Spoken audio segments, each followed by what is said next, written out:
Ya, kembali ke setelah daripada menyampaikan ayat itu sebenarnya Ustadz Adi Hidayat sendiri itu kan sebenarnya menyampaikan toleransi yang tinggi gitu ya bahasanya. Tapi kita nonton juga toleransi yang tinggi. Karena itu saya mau katakan kenapa saya tanya.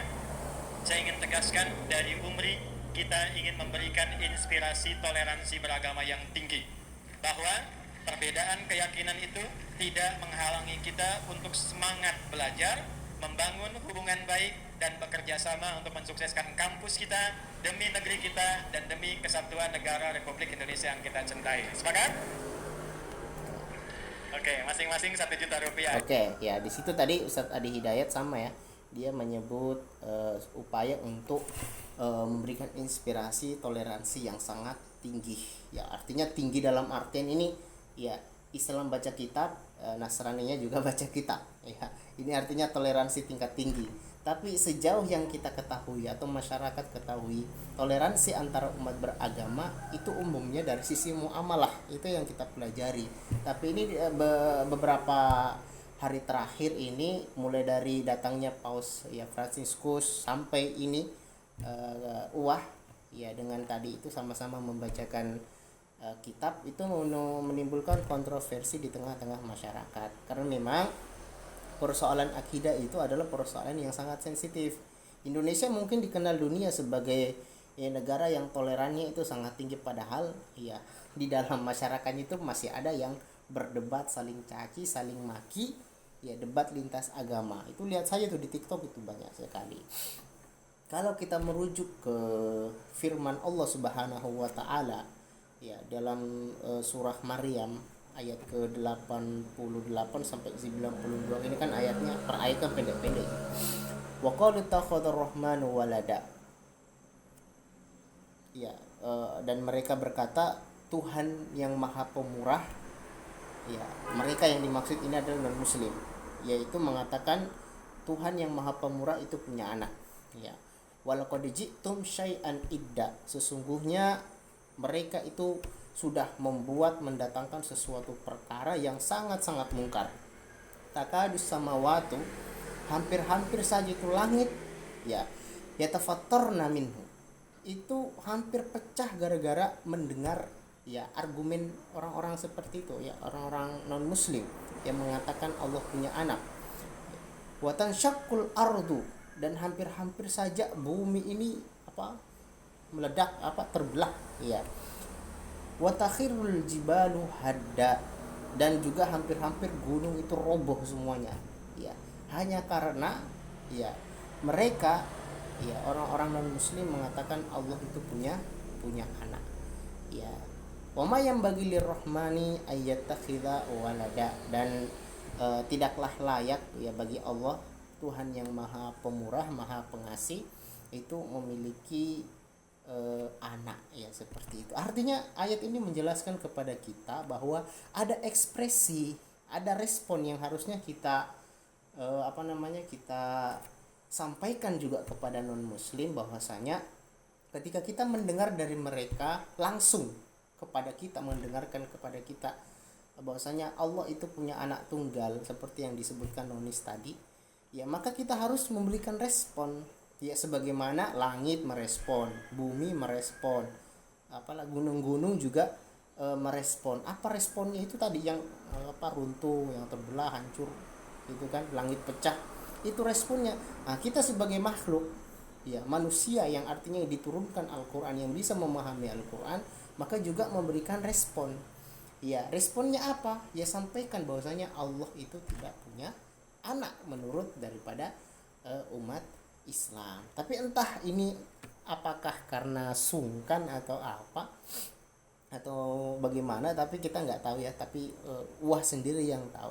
Tapi sebenarnya kan bisa disampaikan seperti itu dengan cara yang artinya yang mudah diterima, meskipun di situ ada gesekan, akan tapi gesekannya tidak terlalu keras, tapi tetap dibumbui dengan ya harmonisasi yang antara sesama manusia. Contohnya begini loh, misalkan nonisnya, misalkan saya kan berperan sebagai Ustadz Adi Hidayat misalkan ya, kemudian nonisnya bilang Allah itu Allah mengutus atau mengirim anak tunggalnya gitu kan.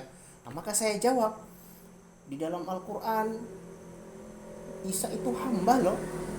Iya, Isa itu bukan anak tunggal loh. Gimana Mbak ini jadinya Mbak? Kok beda ini Mbak ya? Iya, artinya kalau bahasanya kita seperti itu, artinya itu masih bisa diterima. Artinya perbedaan oke, sama-sama berbeda. Sudah pasti itu berbeda. Iya, tapi apa argumen kita jika kita menyampaikan respon sebaliknya seperti itu, maka mereka masih bisa terima tanpa adanya gesekan yang sangat kuat membuat mereka itu tersinggung, umat Islam tersinggung, umat yang lainnya juga tersinggung. Jadi seperti itu sebenarnya penyampaiannya yang epik dan tidak tegang dan juga tidak akan menyinggung pastinya. Ya seperti itu kan. Artinya begini, kebanyakan ini terlalu panjang ya videonya ini. Dalam sosial teks masyarakat Indonesia, ketika ada saling menyampaikan isi kitab, maka itu biasanya adalah sebuah perdebatan. Ya, tapi belakangan ini justru dimaknai sebagai toleransi.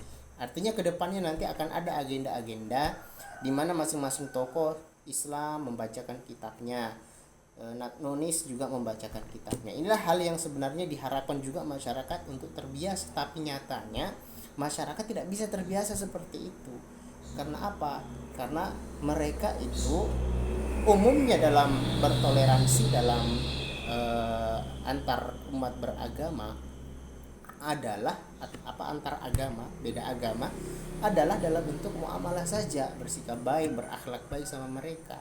Tapi belakangan ini muncul itu baca kitab yang saling membacakan kitab. Ini yang sebenarnya baru dan artinya masih sulit diterima oleh masyarakat.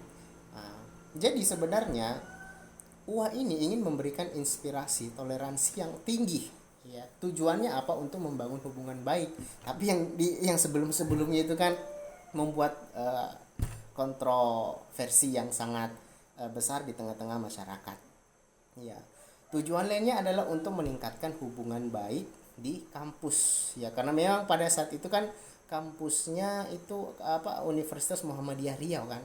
Nah, jadi yang mana banyak juga non muslim juga sekolah di situ, ya, kuliah di situ, ya, artinya semua agama bisa kuliah di situ di sekolah-sekolahnya Muhammadiyah.